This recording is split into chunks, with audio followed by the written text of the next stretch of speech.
Hello दोस्तों, जय माता दी, जय तुम संस्कृतम। ऐसी वीडियो को पाने के लिए चैनल को लाइक करें, सब्सक्राइब करें। आज हम संस्कृत वर्णमाला के बारे में शॉर्ट तरीके में एक जगह पर सारी चीज़ें जान लेते हैं। तो चलिए जानते हैं संस्कृत वर्णमाला।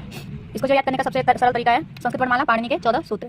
संस्कृत वर्णमाला का अन्य नाम इसको माहेश्वर सूत्र भी कहते हैं, शिव सूत्र भी कहते हैं, चतुर्दश सूत्र भी कहते हैं, वर्ण सामनाएं भी कहते हैं।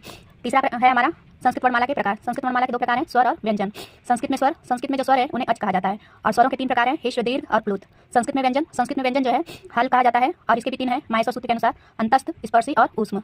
संस्कृत में प्रत्याहार 14 सूत्रों का कोई भी वर्ण जो इत संज्ञक वर्ण ना हो, यानी हलंत वाला वर्ण ना हो। पहले नंबर पे 14 सूत्रों में से कोई भी वर्ण हो सकता है लेकिन वह इत संज्ञक वर्ण ना हो। और दूसरा जो है शब्द वर्ण हमारा जुड़ेगा अंतिम इत संज्ञक वर्ण, जो 14 इत संज्ञक हलंत वाले वर्ण है उसमें से कोई एक है। अर्थात इसको शॉर्ट तरीके में कह सकते हैं प्रथम वर्ण प्लस अंतिम वर्ण बराबर जैसे अधन का अक। संस्कृत में ये प्रश्न बहुत पूछा जाता है कि कौन सा वर्ण 2 बार आता है, तो ह वर्ण जो है 2 बार आता है।